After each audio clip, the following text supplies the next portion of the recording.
Caretaker भाग 43. सकाळ झालेली होती. रोजच्याप्रमाणे मीरा उठून घरातली कामं करत होती. तिच्या हातात काम असलं तरी मन मात्र कुठेतरी हरवलेलं होतं. डोळे सतत घड्याळावरती आणि मनावर एक विचित्र अस्वस्थतेचं सावट होतं. तेवढ्यात आरव नेहमीसारखा ठरलेल्या वेळेस खाली येतो. कडक इस्त्री केलेला शर्ट, गंधहीन पण रेखीव चेहरा आणि एक गंभीर शिस्तबद्ध देहबोली. आरवला येताना पाहून मीरा पटकन पुढे येते आणि त्याच्यासमोर ब्रेकफास्ट ठेवते.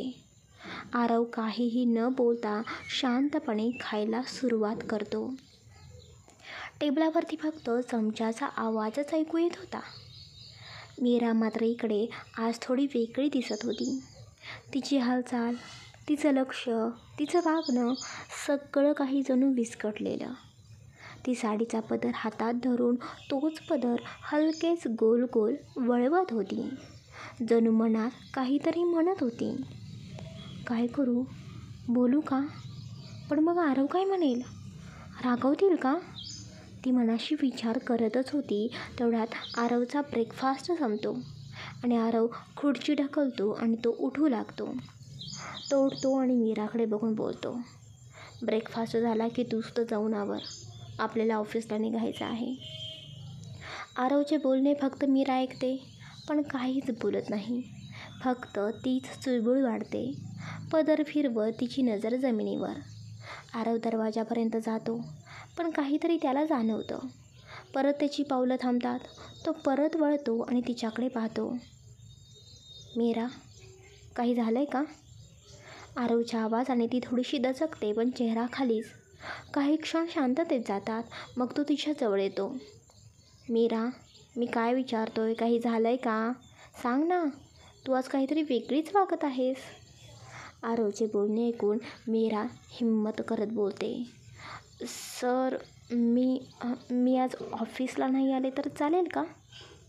मीराचं हे बोलणं ऐकून तो तिच्याकडे प्रश्नार्थक नजरेने पाहतो. काही क्षण शांत बसतो आणि बोलतो, अच्छा, म्हणजे काल दिवसभर हॉस्पिटलमध्ये तू थांबली होतीस म्हणून दमली आहेस का तू? तसं असेल तर ठीक आहे, नको येऊ तू ऑफिसला, तू घरीच बस, ओके? आरवचे बोलणे ऐकून मीरा घाईने अगदी थोडीशी गोंधळल्यापणानेच बोलते, नाही सर, मी दमलं वगैरे काही नाही, पण एक काम आहे माझं आणि मला तिकडे जावं लागेल, म्हणून मी विचारलं की आज मी जर ऑफिसला तुमच्यासोबत नाही आले तर चालेल का? मीराचे बोलणे ऐकून आरव अजून थोडा गोंधळलेला असतो. त्याच्या चेहऱ्यावर स्पष्ट प्रश्न उमटतो, कसल्या कामासाठी? आणि मीरा, प्लीज आता माझा वेळ घालवू नकोस, माझ्याकडे अजिबात जास्त वेळ नाही, मला ऑफिसला जायला उशीर होत आहे, पटकन सांग काय झालेलं आहे, कसलं तुझं काम आहे? सर, खरं म्हणजे मला तुमच्याशी खोटं बोलायचं नाही आहे आणि मला माहिती आहे की तुम्हाला या गोष्टींवरती अजिबात विश्वास नाही, पण सर माझी एक श्रद्धा आहे ना. मीराचे बोलणे ऐकून आरव न बोलता तिच्याकडे बघतच राहतो. मीरा पदर मुठीत घट्ट पकडून धरते. तिच्या आवाजात हलकीशी धडधड होती. आईचं ऑपरेशन होण्याआधी मी बाप्पाकडे एक नवस केला होता. म्हटलं होतं, बाप्पा, आईचं ऑपरेशन नीट झालं ना तर मी मोदकांचा नैवेद्य करेन आणि मंदिरात येऊन तुला भेटेन. मीरा बोलून ती क्षणभर थांबते, मग एक दीर्घ निश्वास टाकते. म्हणजे सुट्टीच्या दिवशीसुद्धा मी गेले असते, पण देवाने माझं ऐकलं ना आणि लगेचच आईचं ऑपरेशन नीट पारसुद्धा पाडलं. मग मी आता चांगल्या गोष्टीसाठी वेळ का घालवू? म्हणून मी विचार करत होते की आज एक दिवस मी सुट्टी घेऊ का आणि मंदिरामध्ये जाऊ का? मीराचे बोलणे ऐकून क्षणभर शांतता पसरते. आरव काही क्षण तिच्याकडे बघत राहतो. त्याच्या चेहऱ्यावर एकदम शांत भाव. आतून तो तिच्या श्रद्धेवर काही बोलणार की नाही याचा तिला धास्ती वाटतो. मीरा, तू या कामासाठी सुट्टी घेत आहेस, म्हणजे माझं काम महत्त्वाचं नाही का तुझ्यासाठी? आरव रागाने बोलतो, नाही सर, असं नाही, काम नक्कीच महत्त्वाचं आहे, पण आज खरंच मनात खूप इच्छा आहे मंदिरात जायची. बाप्पाशी दिलेला शब्द पूर्ण करायचा आहे. प्लीज प्लीज सर, हवं तर मी तुमच्या घरात मोदकाचा नैवेद्य नाही बनवणार. मी माझ्या घरी जाते आणि माझ्या घरी जाऊन बनवते. पण मला आज सुट्टी द्या ना सर, प्लीज. आरव काहीच बोलत नाही. तो फक्त तिच्याकडे पाहत राहतो. मीराचं मन धडधडायला लागतं. तिला वाटतं आता तो नकार देईल. पण आरव अचानक थोड्या शांत आवाजातच बोलतो, ठीक आहे, जाऊ शकतेस, पण ड्रायव्हरला घेऊन जा. आणि तुझ्या घरी जाऊन मोदक बनवायची काहीही गरज नाही. तू इथेच मोदक बनव. त्याच्या आवाजात सखोल सौम्यता आणि थोडासा आदेश मिसळलेला होता. आणखीन एक, काही सामान लागलं तर बाहेर बॉडीगार्ड्स उभे आहेत. त्यांना सांग, ते हवं ते आणून देतील. तो हे बोलून तसाच वळतो आणि कोणतीही रिॲक्शन न देता थेट वरच्या रूममध्ये निघून जातो. मीरा मात्र गोंधळून जाते. क्षणभर ती त्याच्याकडे पाहतच राहते. पण त्याच्या शब्दांनी, मोदक इथेच बनव, ड्रायव्हरला घेऊन जा, या सगळ्यांनी तिच्या डोळ्यात नकळत चमक येते. ती मनातल्या मनातच म्हणते, बाप्पा, तुमच्या पुढे हात जोडले आणि तूच आरवच्या मनात बदल घडवलास. मग ती पटकन ओठांवरती एक हलकंसं हसू घेऊन किचनकडे धाव घेते. किचनमध्ये पोहोचताच तिने तिची साडी नीट गुंडाळून ठेवली आणि मोदकांची तयारी सुरू केली. आज तिचं मन प्रचंड हलकं झालेलं होतं.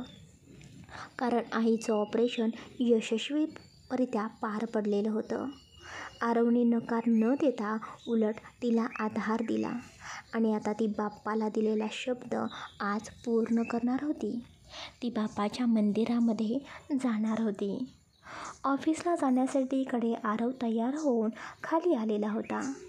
त्याने एक वार नजर किचनमध्ये टाकली, जिथे मीरा गुपचूप कामामध्ये गुंग होती. काही क्षण त्याने तिला पाहिलं, पण काही न बोलता तो घराच्या मुख्य दरवाजाकडे वळला.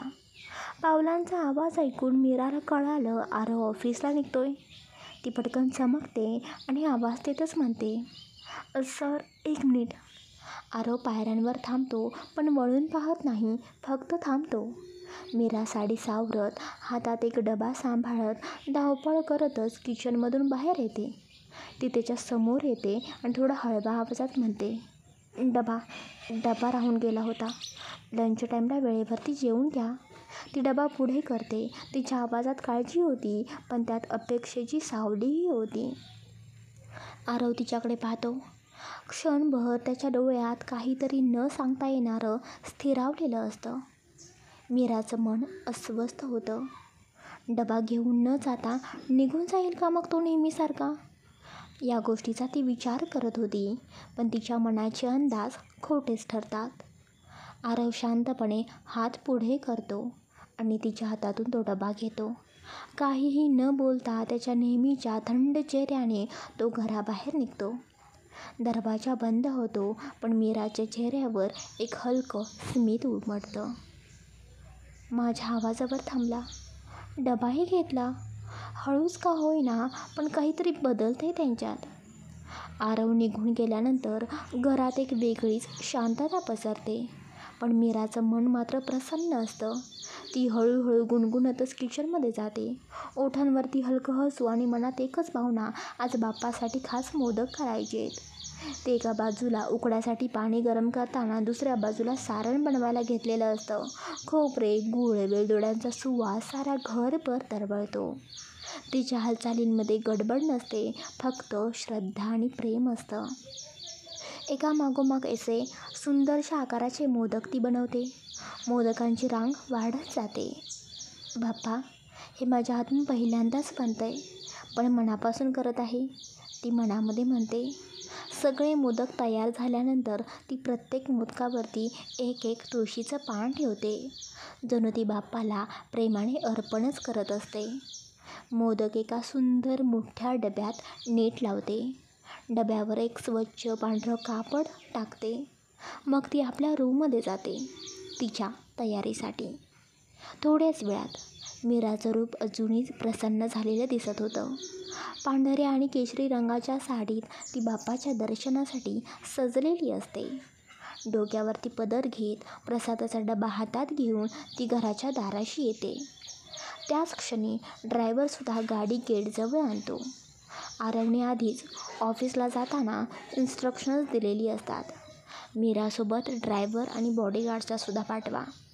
गेट उघडताच मीराला पाहून ड्रायव्हर दरवाजा उघडतो. ती गाडीत बसते. तिच्या दोन्ही बाजूंना बॉडीगार्ड असतात, पण ती मात्र शांत आणि मनात बाप्पाला भेटायची ओढ घेऊन बसलेली असते.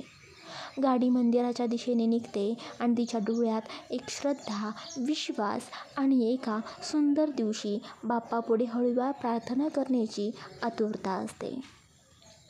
गाडी मंदिराजवळ थांबते. गर्दी थोडीशी होती, पण वातावरण अगदी भक्तिमय होतं. घंटांचा गोंगाट, शंखध्वनी आणि हळूहळू उठणाऱ्या मंत्रोच्चारात मीरा क्षणभर गप्प होते. तिचं मन स्तब्ध झालेलं होतं. जणू आतून तिचं मन शांतच झालेलं आहे. बॉडीगार्ड्स तिच्या बाजूला होते, पण ती त्या गर्दीतही एकटीच वाटत होती. फक्त ती आणि तिचा देव. ती हळूच गाडीतून उतरते. हातात मोदकांचा डबा धरून ती मंदिराच्या पायऱ्या चढू लागते. प्रत्येक पायरीवर तिचं मन जड होत जातं. मंदिरात पोचल्यावर ती प्रसादाचा डबा पुजाऱ्याच्या हातात देते. पुजारी मोदक बाप्पाच्या चरणी अर्पण करतो आणि मीराला दर्शनासाठी थांबायला सांगतो. समोर गणपती बाप्पाची मूर्ती, डोळ्यात दया, चेहऱ्यावर तेज आणि हातात आशीर्वाद. मीरा समोर उभी राहते, डोळे मिटते आणि दोन्ही हात जोडते. आज मीराच्या हातात ना कोणती यादी होती, ना मागण्याचा डोंगर. फक्त एक नवस पूर्ण करायचा होता आणि बाप्पाला मनापासून धन्यवाद द्यायचे होते. ती शांतपणे बाप्पाच्या समोर उभी राहते, दोन्ही हात जोडते, डोळे मिटते. बाप्पा, मागितलं नव्हतं फारसं काही, पण तू खूप दिलंयस रे मला. आईचं ऑपरेशन नीट झालं. फक्त एवढंच मागते, तिची तब्येत आता अशीच नीट राहू दे. तिच्या चेहऱ्यावरचं हसू असंच कायम राहू दे. तिला सुखात मला बघायचं आहे. बाकी गणपती बाप्पा मला काहीही नको.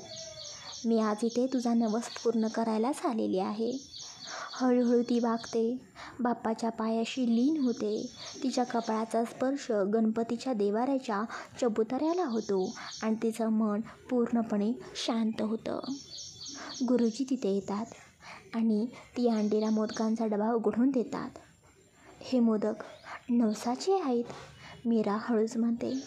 गुरुजी गणपती बाप्पाला तो प्रसाद दाखवतात. शंखध्वनी होत असतो. मंदिरात एक सुंदर सात्विक वातावरण पसरलेलं असतं. त्यानंतर मीरा स्वतः त्या मोदकांचा डबा घेते आणि मंदिरात उपस्थित असलेल्या इतर भाविकांना प्रसाद देऊ लागते. मोदकांचा प्रसाद वाटून मीरा डब्यात थोडासा प्रसाद शिल्लक ठेवते. तिचं मन त्यातही प्रत्येकासाठी जागा ठेवून चाललेलं असतं. ड्रायव्हर, बॉडीगार्ड्स आणि आरव सर तिच्या मनात गुंजत असतं. ती मंदिराच्या पायऱ्या हळूहळू उतरते.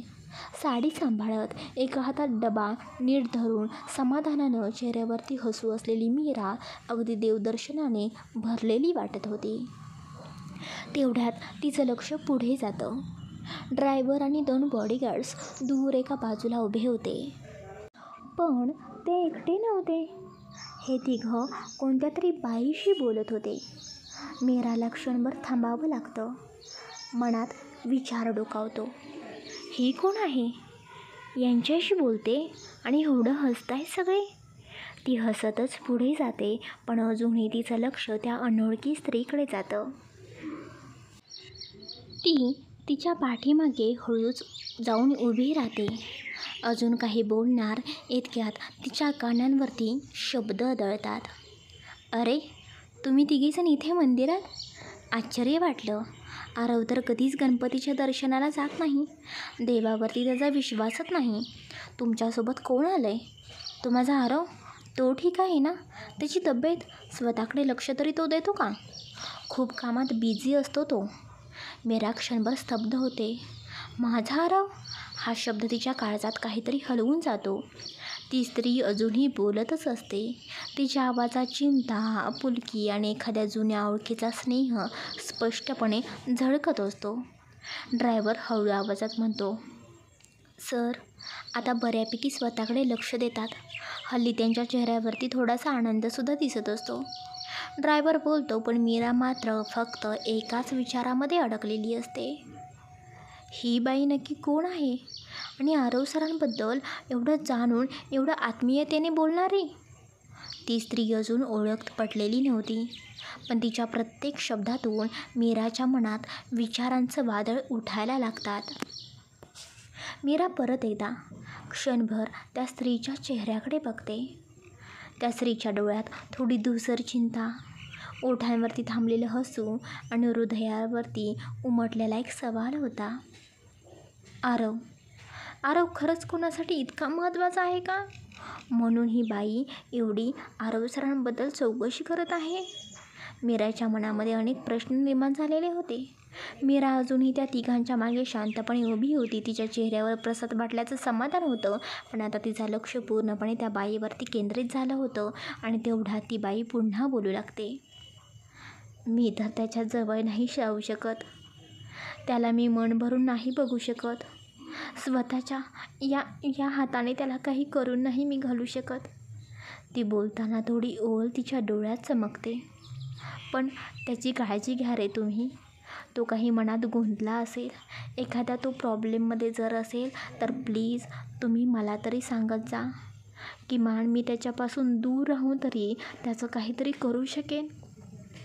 ड्रायव्हर आणि बॉडीगार्ड्स तिच्या बोलण्यास शांतपणे फक्त मान डोलवतात. तेवढ्यात ती हळू आवाजात पण सखोल भावना दडवून परत बोलते. आणि प्लीज आज मी तुम्हाला इथे भेटले हे तुम्ही त्याला सांगू नका रे.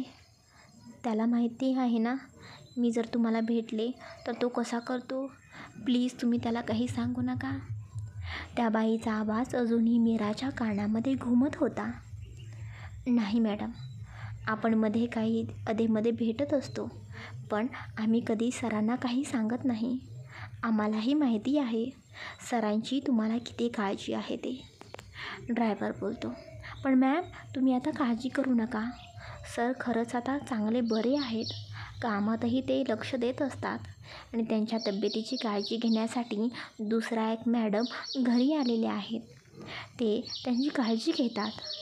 हे ऐकून त्या बाईच्या चेहऱ्यावरती नकळत एक हलकंसं हसू उमटतं. हसू जे हृदय पिळवणाऱ्या वेदनेनं लपटलेलं मुखवटा होता. अरे वा, हे तर छानच आहे. पण तिचा स्वर गप्पसारखा झाला. ती थोडा वेळ गप्प राहिली आणि मग थोडं ताठ उभी राहून बोलू लागली. तरीही आरव जास्त प्रॉब्लेममध्ये असेल किंवा काही त्याला वाटत असेल तर प्लीज तुम्हाला काही समजलं तर मला सांगा. तुमच्याशिवाय आता त्याच्याविषयी मला काहीही कळणार नाही. तुम्हीच एक आहात ज्यांच्यामुळे मला आरवबद्दल थोडं तरी काहीतरी समजतं. त्याला कदाचित त्याच्या आईची आठवण अजिबात येत नसेल, पण मला मात्र त्याची खूप आठवण येते, खूपच जास्त. ते बोलताना तिच्या डोळ्यामध्ये पाणी जमा झालेलं होतं. ती बाई पदराने ते अश्रू लपवण्याचा प्रयत्न करते आणि परत चेहऱ्यावरती जबरदस्ती हसू आणत बोलते. बरं असू दे, चला आता मी निघते बरं का. ती बाई हलकेच वळते आणि मंदिराच्या गर्दीत हळूहळू हरवत जाते. मीरा अजूनही तिथेच उभी. तिच्या मनात वादळ चालू झालेलं होतं. आई, तो शब्द तिला ऐकू आला होता त्या बाईच्या तोंडून. म्हणजे ही आरव सरांची आई? पण कसं शक्य आहे? त्या दिवशी तर आरव सरांनी त्यांच्या आईवडिलांचं श्राद्ध घातलेलं होतं. आईचा कधीच उल्लेख नाही केला. आणि मी बघितलेली ती पत्र, ती बाई आरव सरांना पत्र पाठवत असते. म्हणजे खरंच. मीरा काही क्षण स्तब्ध उभी राहते. मोदकाचा डबा अजूनही तिच्या हातात होता, पण मन पूर्णपणे त्या बाईच्या डोळ्यातल्या पाण्यात अडकून गेलेलं होतं. त्या बाईला जाताना बघून मीरा 2 पावले आणखीन पुढे येते. ती थेट ड्रायव्हर आणि बॉडीगार्डसमोर उभी राहते. मॅम बसा, तुम्ही गाडीमध्ये बसा. ड्रायव्हर मीराला आलेलं बघून बोलतो. नाही, एक मिनिट थांबा. मला सांगा, आत्ता ज्या बाई तुमच्याशी बोलत होत्या त्या नक्की कोण होत्या? मला ना त्यांच्याशी भेटायचं आहे.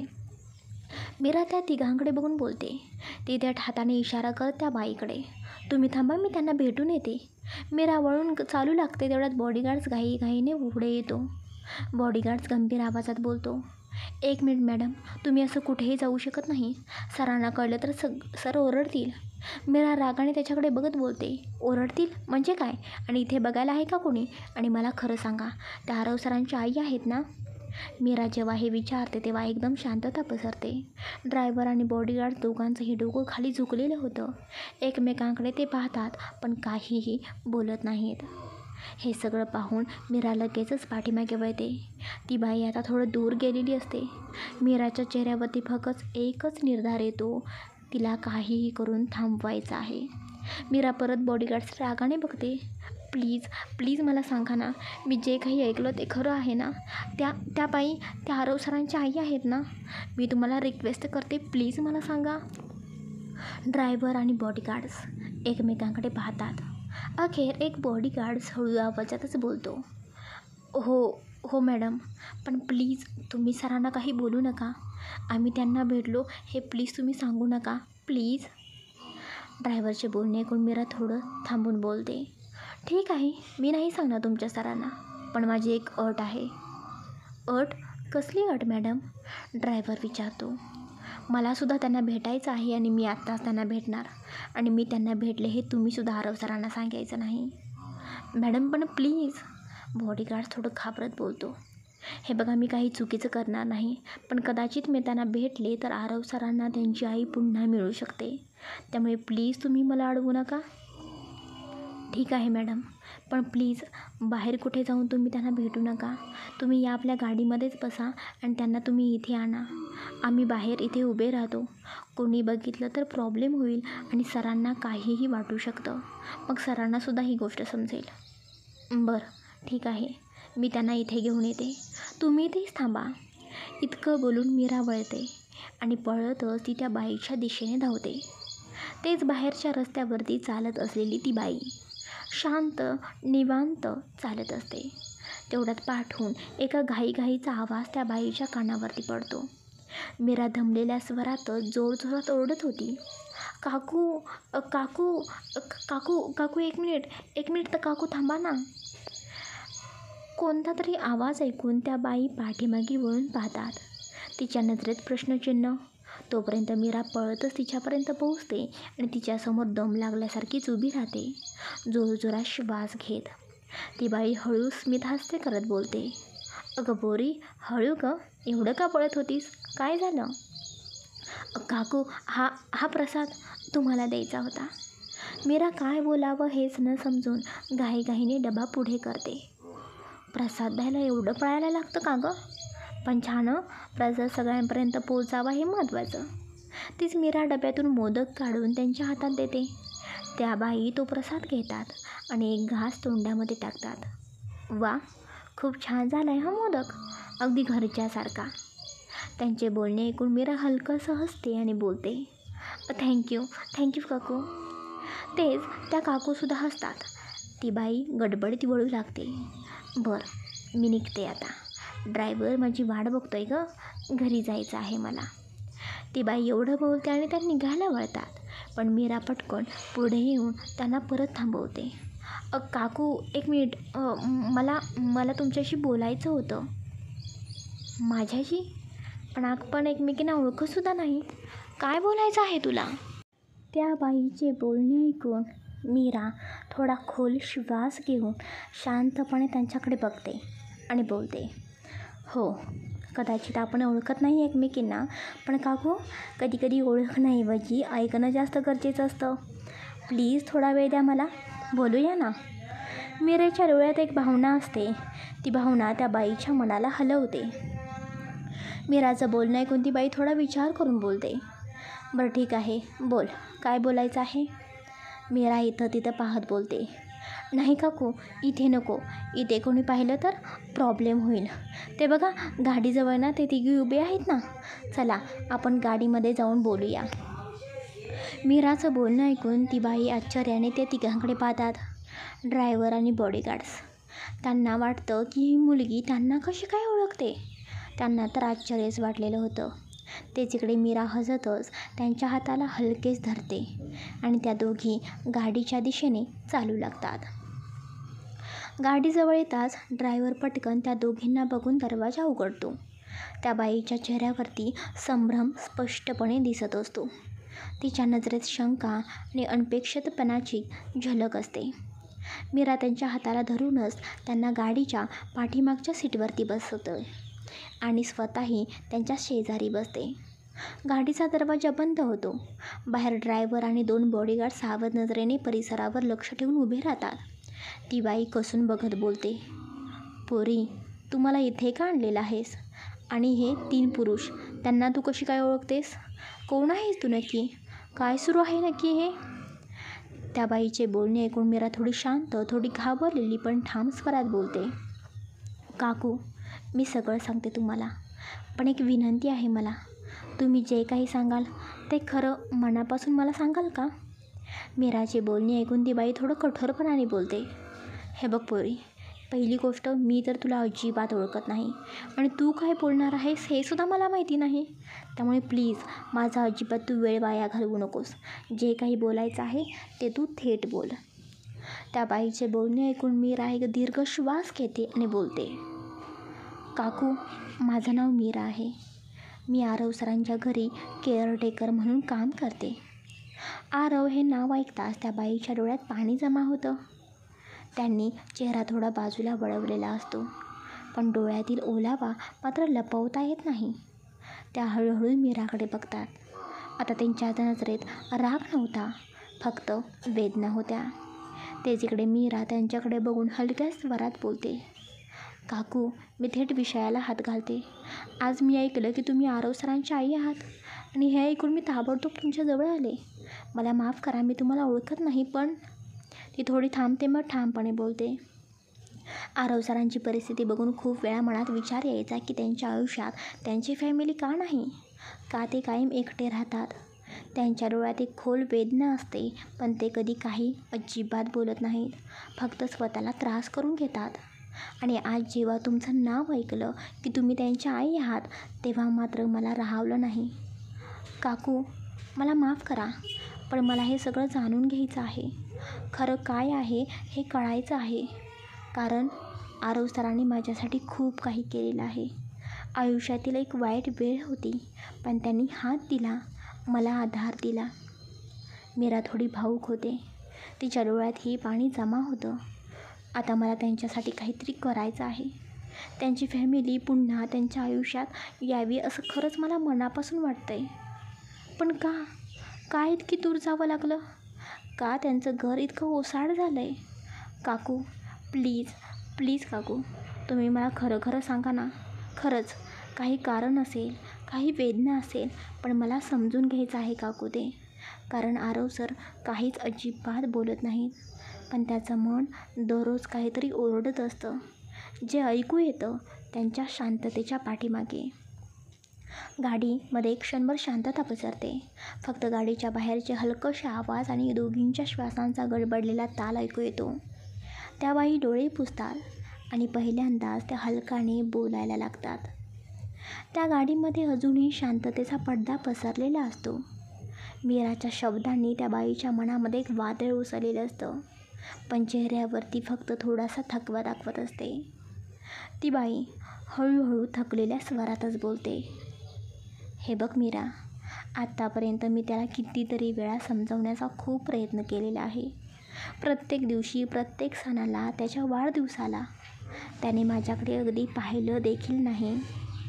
क्षणभर त्या बाईचा स्वर थरथरतो. त्याचं मन एवढं जखमी झालेलं आहे की आता कोणता शब्द त्याच्यापर्यंत पोहोचू शकत नाही गं. मग तू काय करशील गं मीरा? त्याचं इतकं मन वळवणं एवढं सोपं नाही गं, जेवढं तुला सोपं वाटतंय. त्या बाईचं बोलणं ऐकून मीरा आवाज थरथरत पण डोळ्यात ठाम विश्वास आणून बोलते, पण काकू, तुम्ही असं का बोलता? मला माहिती आहे कदाचित मी काहीही करू शकणार नाही, पण निदान प्रयत्न तरी करू दे ना. तुम्हाला काय माहिती, कदाचित माझ्या प्रयत्नाला उत्तर मिळेल. कदाचित मी काहीच करू शकणार नाही, पण काकू, प्रयत्न न करता हार मानणं चुकीचं नाही का? ती थोडं थांबते आणि बाहेर बघून मंदिराच्या दिशेने हात जोडत बोलते, काकू, आपण मंदिराच्या जवळ आहोत आणि माझा बापावरती खूप विश्वास आहे. जे घडतं ते कारणाने घडतं आणि आज तुमच्याशी माझी ही अचानक भेट झाली, यात नक्कीच गणपती बाप्पाची काहीतरी योजना आहे. मी मनापासून वाटते की काहीतरी चांगलं होणार आहे. मीराचे बोलणे ऐकून त्या बाईच्या चेहऱ्यावरती एक वेदनादायक हसू उमटतं.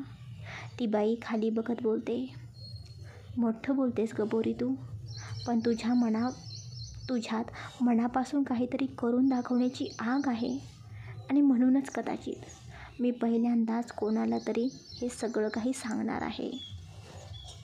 मी आशा राज्याध्यक्ष, आरवची आई, पण फक्त माझ्या दृष्टीने. त्याच्यासाठी तर मी काहीच नाही उरले. त्या थोडं थांबतात, हातांच्या बोटांशी पदराशी चोळत राहते.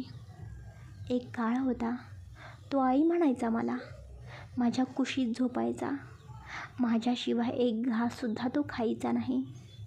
आणि आता तू मला आई म्हणणंही बंद केलं आहे. तो माझं तोंडही बघत नाही मीरा, अगदी बघतच नाही. मीरा काहीच न बोलता ऐकत राहते. काही गोष्टी घडल्या भूतकाळात, ज्यांनी त्याचं माझ्यावरचं सगळं प्रेम नष्ट केलं. तो मला दोष देतो आणि कदाचित बरोबरही आहे त्याच्या दृष्टीने, पण त्याचं असं संपूर्ण तुटून जाणं हे मला एक आई म्हणून आतून पोखरतंय. तिचा स्वर थोडा भरून येतो, पण ती स्वतःला सावरते. आशा हळू आणि खोल आवाजात बोलते, आज तो मला भेटत नाही, बोलत नाही. त्याला ना माझं तोंड बघायचं आहे, ना आमचं अस्तित्व मान्य करायचं आहे. त्याला आमच्याशी काहीही संबंध ठेवायचा नाही. जणू आम्ही त्याच्या आयुष्यात कधी नव्हतोच असं त्याला वाटतं आहे. आशा काकूंचे बोलणे ऐकून मीरा बोलते, का? असं का काकू? काय एवढं सगळं गुंतागुंतीचं आहे? मीरा खूप प्रश्नार्थक नजरेने त्यांच्याकडे बघून विचारते, काकू तुम्हाला आठवतं का, जेव्हा मी केअरटेकर म्हणून नवीन सरांच्या घरी काम करत होते ना, त्या दिवशी त्यांनी त्यांच्या आईवडिलांचं श्राद्ध केलेलं होतं. त्या दिवशी त्यांनी घरी 2 फोटो ठेवलेले होते आणि त्यांनी मला सांगितलेलं होतं, हे माझे आई बाबा. आणि त्या फोटोमधली बाई ती वेगळीच होती, तिचा चेहरा तुमच्यासारखा नव्हता. आशा थोडं खाली बघतात, पण काहीच बोलत नाहीत. तेच मीरा थोडं पुढे सरकत बोलते, आणि आता मी तुम्हाला बघते, तुमचं नाव आई म्हणून घेतल्यावर तुमच्या डोळ्यात चमकते, पण खरं काय आहे काकू? आरव सर त्यांना आई समजतात आणि तुम्हीही म्हणता की तुम्ही त्यांची आई आहात. मग त्या फोटोमधली बाई कोण होती आणि तुम्ही कोण आहात आणि त्या कोण होत्या? मीराचे बोलणे ऐकून आशा श्वास जोरात घेतात. मीरा स्वरात अधिक थरार होता. आणि सर्वात महत्त्वाचं म्हणजे काकू, त्या दिवशी श्राद्धाच्या काही दिवसांनंतर जेव्हा मी सरांची अलमारी साफ करत होते, तेव्हा मला एका बॉक्समध्ये काही जुनी पत्रं सापडली. खूप सारी जुनी पत्रं होती तिथे, आणि त्या सगळ्या पत्रांवर एका गोष्टीचा मेन उल्लेख होता, आरव मला तुझ्याशी बोलायचं आहे, एकदा तरी तू भेट, एकदा तरी बोल. माझ्या मनात अजूनही एकच आस आहे, तुझा आवाज ऐकायचा आहे. असं बऱ्याच पत्रांवरती लिहिलेलं होतं. काही पत्र 15 वर्षापूर्वींची होती, काही 10 वर्षापूर्वींची होती, आणि काकू काही पत्र अगदी काही महिन्यांपूर्वींची होती. मीराचे बोलणे ऐकून आशा काकू डोळे मिटतात, ओठ हलतात, पण शब्द बाहेर येत नाहीत. मीरा धडधडत्या हृदयाने विचारते, काकू ती पत्र कुणी लिहिलेली होती? ती आरव सरांना अजून कोण भेटू इच्छित होतं? आणि जर ती त्यांची खरी आई होती, तर मग काकू तुम्ही कोण आहात? तुम्ही का म्हणता की तुम्ही त्यांची आई आहात? मीरा, आरवने त्या दिवशी जे श्राद्ध घातलं त्या फोटोमधले आई वडील, हो तेच त्याचे खरे आई वडील आहेत. आशाचे बोलणे ऐकून मीरा अवाक गोंधळलेली होती. आशा थोडं थांबून बोलते, आणि मी आणि जगदीश सुद्धा त्याचेच आई वडील आहोत. आता मात्र मीरा चकित होते, डोळ्यात अजूनही गोंधळ होता. मीरा प्रश्नार्थक नजरेने त्यांच्याकडे बघते आणि बोलते, म्हणजे मला अजून काही समजत नाही. मी अजून खूप कन्फ्यूज झालेले आहे काकू. तेही आई वडील होते, तुम्हीही आई वडील होता म्हणजे? आशा हलकीशी हसते, पण त्या हसण्यात वेदना असते. सांगते सगळं सांगते. तुझ्या मनातल्या प्रत्येक प्रश्नाचा गुंता आज सुटेल. आशा काकू खोल श्वास घेतात. त्यांचे डोळे भूतकाळात हरवतात. खरं तर आरवचे खरे आई वडील म्हणजे त्याला जन्म देणारे अनुराधा आणि निलेश. निलेश माझी मोठे भाऊजी आणि अनुराधा माझी वहिनी. मी आणि जगदीश राज्याध्यक्ष यांचं लग्न फक्त 6 महिन्यांपूर्वी झालं होतं आणि लग्नाच्या वेळी आरव केवळ 3 महिन्यांचा होता. सगळं काही सुरळीत सुरू होतं. आम्ही सगळे एकत्र एक सुंदर कुटुंब म्हणून राहत होतो.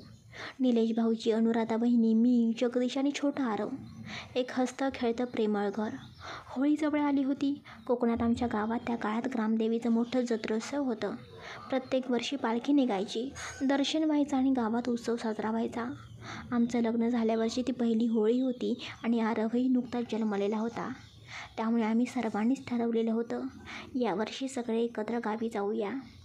त्या दिवशी निलेश भाऊजी आणि अनुराधा बहिणी गावासाठी लागणाऱ्या सामानाची खरेदी करायला बाहेर गेलेले होते. कारण आमचं गाव तसं आतल्या बाजूला डोंगरामागं. तिथे दुकानं फारशी नव्हती. त्यामुळे इकडूनच खाण्यापिण्याची आणि आवश्यक सगळी काही तयारी करून आम्हाला गावी जावं लागत होतं. आरव खूप लहान होता, फक्त काही महिन्यांचा, म्हणून वहिनींनी तो माझ्याजवळच दिला होता. मी त्याला खेळवत होते. अंगणात उन्हं लागत होती त्याला आणि ते दोघं बाजारात गेलेले होते. पण नियतीचं काही वेगळंच ठरलेलं होतं. रात्रीच्या सुमारास एक बातमी आली. त्यांच्या गाडीचा मोठा अपघात झाला होता. हे ऐकून मी आरवला हातात घेतला आणि धावतच हॉस्पिटलमध्ये गेले. पण तिथं पोहोचायला आम्ही खूपच उशीर केला. निलेश भाऊजी जागीच हे जग सोडून निघून गेले आणि अनुराधा वहिनी शेवटचा श्वास मोजत होत्या. त्यावेळी मला एवढंच वाटत होतं, या चिमुकल्याच्या डोक्यावरून बापाचं छत्र आता गेलेलंच आहे, पण आईचं छत्र तरी आता राहू दे. म्हणून आम्ही डॉक्टरांना सांगितलं, पैशांची चिंता तुम्ही अजिबात करू नका, फक्त तुम्ही काहीही करून वहिनींना वाचवा. पण कधी कितीही प्रयत्न केले तरी देवाच्या लेखी जे ठरलेलं असतं तेच घडतं. आणि त्यावेळीसुद्धा तसंच झालं. कदाचित अनुराधा वहिनींनासुद्धा त्यांच्या शेवटाची चाहूल लागलेली होती आणि म्हणूनच त्या शेवटच्या क्षणी माझ्या हाताचा हात पकडून त्या मला म्हणाल्या होत्या, आशा, आरवला जर मी नाही राहिले तर त्याची आई तू हो. हे ऐकून मीरा धक्का खाल्ल्यासारखी त्यांच्याकडे बघते. त्याच्यावरून आईचं छत्र हरवलं हे त्याला कधीच कळू देऊ नकोस. तू त्याची आई आहेस, तूच त्याची खरी आई आहेस, त्याला हे कधी समजता कामा नये. आशाचे डोळे भरून आलेले. ती थोडा वेळ डोळे मिटते. त्या क्षणी मी त्या वचनासाठी तयार नव्हते मीरा, पण त्यांच्या डोळ्यातली विनंती, भीती, माया, त्या शेवटच्या क्षणांमध्ये त्यांना नकार देता आला नाही मला. आणि मी त्यांच्या डोळ्यात डोळे पाहून मान हलवली आणि त्यांचा शेवटचा श्वास माझ्याच हातात त्यांनी सोडला. आशाचे बोलणे ऐकून मीरा सुन्न होते. न बोलता फक्त ती आशाचं बोलणं ऐकतच राहते. त्या दिवशी अनुराधा वहिनी गेल्या आणि त्यांचं मागे राहिलेलं होतं एक लहानसं जिवंत गाठोडं. ते म्हणजे आरव. आता त्याच्या आयुष्यात कोणताही आईबाप नव्हता, पण त्यांच्या शब्दांवर, त्यांच्या आत्म्याच्या शांतीसाठी मी आणि जगदीश त्याचे आईबाबा झालो. अनुराधा वहिनी आणि निलेश भाऊजी दोघंही त्या काळाने आमच्याकडून हिरावून घेतलेले होते. त्या दिवशी आम्ही त्यांना अग्नी दिला, पण त्याचवेळी आम्ही आमचं संपूर्ण आयुष्य आरवसाठी वाहण्याचं वचन दिलं. आणि केवळ एक वचन नाही मीरा, त्या दिवशी आम्ही आणखीन एक निर्णय घेतलेला होता. आम्ही आमचं स्वतःचं मूल कधीच जन्माला घालणार नाही. आशाचे बोलणे ऐकून मीरा आश्चर्यचकित होऊन तिच्याकडे पाहते. हो, आम्ही दोघांनीही, मी आणि हे म्हणजे जगदीश, एका कठोर पण प्रेमळ निर्णयावर शिक्कामोर्तब केलं. कारण आम्हाला माहिती होतं, जर आमचं स्वतःचं मूल झालं तर नकळत का होईना आपलं लक्ष तिकडेच झुकतं. पण आम्हाला आरवकडे एक क्षणासाठी सुद्धा दुर्लक्ष करायचं नव्हतं. आम्हाला आमचं वचन पाळायचं होतं. आशा थोडा वेळ थांबते, गहिवरलेला आवाज शांत करते. आरव आमचा मुलगा नाही, पण तो आमचं सर्वस्व आहे. आमच्या हृदयाच्या प्रत्येक ठोक्याशी जोडलेला एकच जीव म्हणजे आरव आहे. त्याच्या डोक्यावरून आईवडिलांची सावली गेली तर आम्ही त्याचं छत्र झालो, आम्ही त्याचा आधार झालो आणि स्वतःचं अस्तित्वही आम्ही बाजूला ठेवलं. आशाचे बोलणे ऐकून मीरा थोडा विचार करते आणि बोलते, पण मग आरव सरांना हे सगळं कसं समजलं? तुम्ही म्हणालात ना की तुम्ही आणि काकांनी वचन दिलं होतं, म्हणजे मग आरव सरांनी स्वतःहून हे सगळं काही शोधून काढलं का? मीराचा हा प्रश्न ऐकून आशा थोडा वेळ गप्प राहते. तिचा चेहरा थोडा गडद होतो, डोळ्यातली पश्चातापाची जळजळ अधिकच दिसून येते. आशा हळू आवाजात बोलते, हो, हे त्याला आपण सांगितलंच नव्हतं, पण नियतीने त्याच्यासमोर सत्य उभं केलं. त्या वचनात कुठेतरी एक छोटीशी फड राहिली आणि तीच नियतीने उघडली पाडली. फ्लॅशबॅक सुरू होतो. साधारणपणे 8-10 वर्षापूर्वीचा काळ. त्यावेळी आरव कॉलेजमध्ये होता. एके दिवशी त्याने आम्हाला काहीच न सांगता जुन्या कपाटातली काही डॉक्युमेंट्स शोधायला घेतलेली होती. शक्यतो आम्ही ते कपाट कायमच बंद ठेवायचो, कारण त्यात अनुराधा वहिनींचे, निलेश भाऊजींचे काही जुने सामान, फोटोज आणि हॉस्पिटल रिपोर्ट्स होते. कदाचित त्याला कुठल्या तरी शैक्षणिक डॉक्युमेंटची खूप गरज होती, त्यामुळे त्याने आम्हाला न सांगता जुन्या फाईल्स ओपन करायला सुरुवात केली. पण त्याचं लक्ष एका जुन्या फोल्डर्सकडे गेलं. फ्लॅशबॅकमध्ये तरुण आरव फोल्डर्स उघडतो. त्याला एक फोटोत एक स्त्री म्हणजे अनुराधा एका लहान मुलाला घट्ट मिठी मारून हसताना दिसते आणि त्यावरती लिहिलेलं असतं, माझ्या छोट्या आरवसाठी मम्माकडून प्रेमाने. आरव डोळे विस्फारतो. मम्मा? तो आणखीन खोलात जातो. त्याला एक डेथ सर्टिफिकेट सापडतं, नाव अनुराधा निलेश राज्याध्यक्ष. फ्लॅशबॅक संपतो. पुन्हा वर्तमान काळात आशा बोलत राहते. आशा डोळे भरून बोलते, तो घरात घुसमत होता, राग, दुःख, प्रश्न. त्या दिवशी रात्री तो आमच्यासमोर आला आणि एकच प्रश्न विचारला, मी कोण आहे? त्या क्षणी काहीच उरलं नाही गं. कसं सांगावं, कुठून सुरुवात करावी? आशाचे बोलणे ऐकून मीरा हलकेच बोलते, मग तेव्हा त्यांना खूप मोठा धक्का बसला असेल ना? हो, धक्का तर होता, पण त्या क्षणी त्याच्या डोळ्यात फक्त एकच गोष्ट होती, विश्वासभंग. त्याला वाटलं आम्ही त्याचं संपूर्ण आयुष्य खोट्यावरती उभं केलेलं आहे आणि त्या दिवसापासून तो आमच्यापासून खूप म्हणजे खूप लांब झाला. आरवचा एक स्वभाव लहानपणापासूनच खूप ठाम होता. माझ्या आरवला ना खोटं बोललेलं अजिबात चालत नव्हतं बघ. खोटं म्हणजे त्याच्यासाठी विश्वासघात होता. त्याच्या एखाद्या मित्रानेही खोटं बोललं तरी त्याने त्याच्याशी संबंध तोडले. आशाचे बोलणे मीरा न बोलता ऐकत राहते. आशाच्या डोळ्यात जुन्या आठवणी झळकत असतात आणि जेव्हा त्याला हे समजलं की त्याची संपूर्ण ओळख, त्याचं आयुष्य एक खोटं होतं, तेव्हा तो मोडून पडला. त्याने आम्हाला आई बाबा म्हणून बोलणं बंद केलं. अगदी काका काकूसुद्धा बोलला नाही. त्याने सगळं तोडलं. 15-16 वर्षाचा होता तेव्हा. त्या वयात त्याने घर सोडून गेला. कुठे गेला, कसा गेला, काहीच माहिती नव्हती. काय, एवढा लहान वयात एकटा? मीरा आश्चर्याने विचारते. आशा डोळ्यातून ओघळणाऱ्या अश्रूंसोबत बोलते, हो मीरा, आम्ही त्याला कितीही थांबवलं, त्याचे पाय धरले. जगदीश तर गुडघ्यांवरती बसलेले होते, पण आरव निघून गेला. कुठे जातोय काहीच माहिती नाही आणि त्यानंतर त्याने कधी आमच्याकडे वळूनसुद्धा पाहिलं नाही. हळूहळू काळ पुढे सरकत होता. पुढे कळलं तो बाहेर काम करत होता. काम करत तो शिकत होता. त्यानंतर तो परदेशात गेला, तिथे शिकला आणि मग त्याने स्वतःचा मोठा बिझनेस उभा केला. पण या प्रवासात त्याने आम्हाला कधीही आठवलं नाही, ना एक फोन, ना एक चिठ्ठी. मग आशा काकू, तुम्ही संपर्क साधायचा कधी प्रयत्न केला नाही का? मीरा विचारते. आशा हसत पण दुखऱ्या मनाने बोलते, केला गं, किती वेळा केला, पण तोच रिस्पॉन्स नाही. म्हणून शेवटी मी एक मार्ग निवडला, पत्राचा. मी त्याला वर्षानुवर्ष पत्र पाठवते, माझं सगळं त्यात मांडते, माझं प्रेम, पश्चाताप, आठवणी, पण त्याने कधी एकही उत्तर दिलं नाही. म्हणजे सर हे सगळं काही पत्र वाचतात की नाही मग? मीरा विचारते. आशा निश्चयाने बोलते. माहीत नाही गं.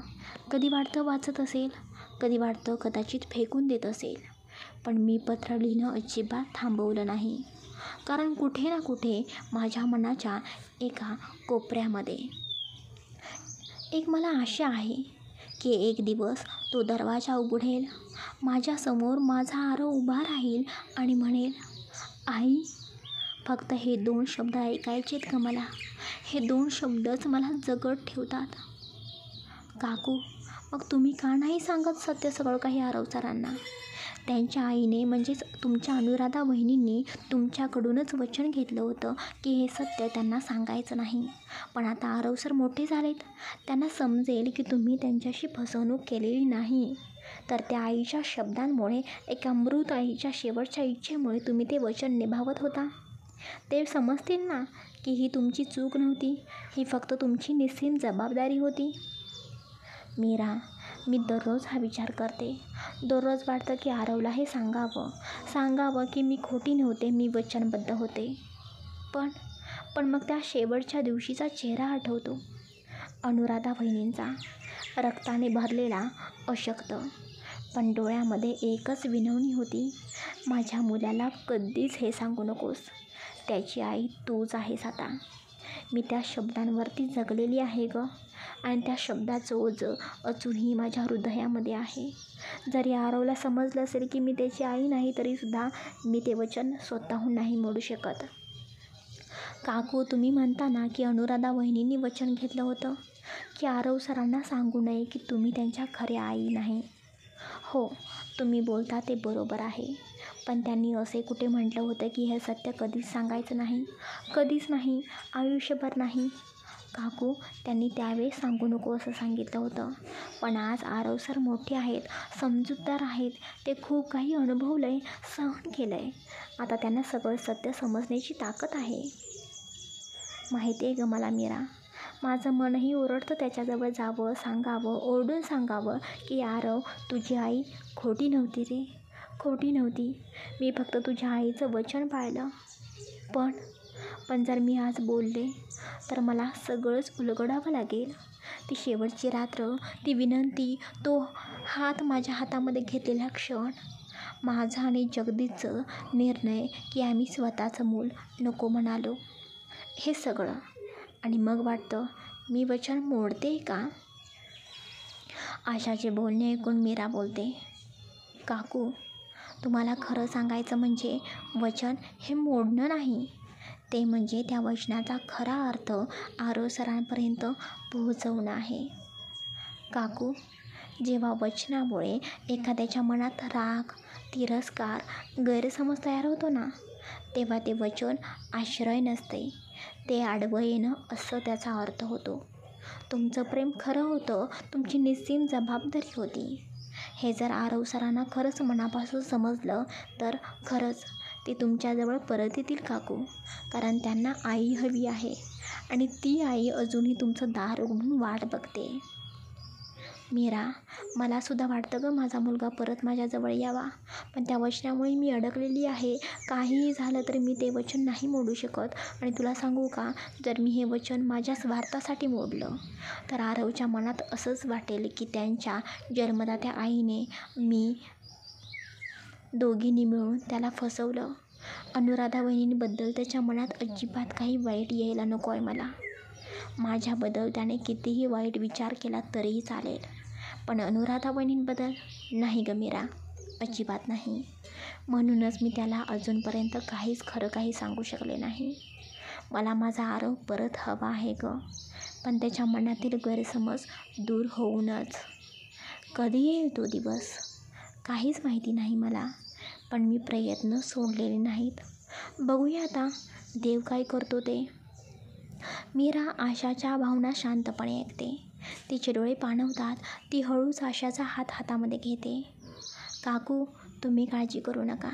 मी आज आरव सरांच्या घरी केअरटेकर म्हणून काम करते. तुम्ही त्यांची काळजी अजिबात करू नका. मला माहिती नाही मी पुढे काय करणार आहे, पण एक मात्र नक्की, मी काहीही करून तुम्हा दोघांना एकत्र आणण्याचा प्रयत्न करणारच आहे. आणि काकू, तुमचं वचन ते मोडलंसुद्धा जाणार नाही. तुम्ही अनुराधा काकूंना जो शब्द दिलात तो मीसुद्धा पाळेन. तुम्ही फक्त माझ्यावरती विश्वास ठेवा. I promise. मीराचं बोलणं ऐकून आशाच्या डोळ्यात आश्चर्य आणि काळजी घेऊन ती मीराकडे बघते. म्हणजे पोरी, तू काय करणार आहेस? काकू, खरं सांगायचं तर मलाही माहिती नाही की मी नक्की आता पुढे काय करणार आहे. पण मी तुमचं वचन सांभाळेन आणि आरव सरांच्या मनातील ती बोजसुद्धा दूर करेन. काकू, मला तुम्ही तुमचा नंबर द्या, म्हणजे मी तुम्हाला संपर्क साधू शकेन. मीराचे बोलणे ऐकून आशा त्यांचा नंबर मीराला देतात. पोरी प्लीज सांभाळ ग त्याला. त्याचा राग ना खूप वेगळा आहे ग, अगदी लहानपणापासूनच. कधी काही बोलेल, कधी न बोलता खूप काही तू बोलून जाईल. हो काकू, ठीक आहे. मला आता काकू निघायला हवं. जर आरव सरांना समजलं की आपण भेटलेलो आहोत तर खरंच प्रॉब्लेम होईल. दोघी उठतात. मीरा आशाला हळूच मिठी मारते. देव तुझ्या पाठीशी राहो. तुझा विश्वास आणि प्रेम हेच मला सध्या आधार आहे. आशा बोलते आणि गाडीमधून उतरते. मीरा आशा काकूंना गाडीतून बघत असते. गाडी सुरू होते, पण मीरा मागे वळून शेवटचं आशाच्या डोळ्यामध्ये पाहते. त्या डोळ्यात माफ करण्याची आस आणि मायलेकाचं नातं पुन्हा जुळण्याची ओढ होती. चला गाईज, आजचा हा भाग कसा वाटला नक्की मला भरभरून कमेंट्स करून सांगा. मला माहिती आहे मी हा भाग काल रात्री पोस्ट करणार होते, पण पाऊस अचानक आला, लाईट, त्यामुळे मी तुम्हाला कसलेही अपडेट्स देऊ शकले नाही. खरंच मी तुम्हाला टाईम देत असते आणि तुम्ही त्या टायमिंगवरती वाट बघत असता आणि मी त्यावेळी पार्ट अपलोड करत नाही, कारण खरंच खूप टेक्निकल वगैरे प्रॉब्लेम येत असतात म्हणून मला जमत नाही. पण मलासुद्धा वाटतं तुम्हाला असं आशेवरती ठेवाय नाही, वेळेवरती पार्ट पोस्ट व्हावा. पण खरंच खूप असे प्रॉब्लेम येत असतात, काम कधी वाढतं किंवा वेळ मिळत नाही किंवा काहीतरी टेक्निकल प्रॉब्लेम येतात म्हणून जमत नाही. पण तुम्ही मला खूप समजून घेता, त्यासाठी खरंच थँक्यू सो मच. सॉरी बरं का, पार्ट खूप लेट अपलोड झालेला आहे. बाकी आजचा भाग कसा वाटला नक्की मला भरभरून कमेंट्स करून सांगा, कारण आज आरवचं एक सत्य तुमच्या समोर आलेलं आहे. ते सत्य कसं वाटलं ते सुद्धा मला भरभरून कमेंट्स करून सांगा. बघूया आता मीरा आरवसाठी पुढे काय करते.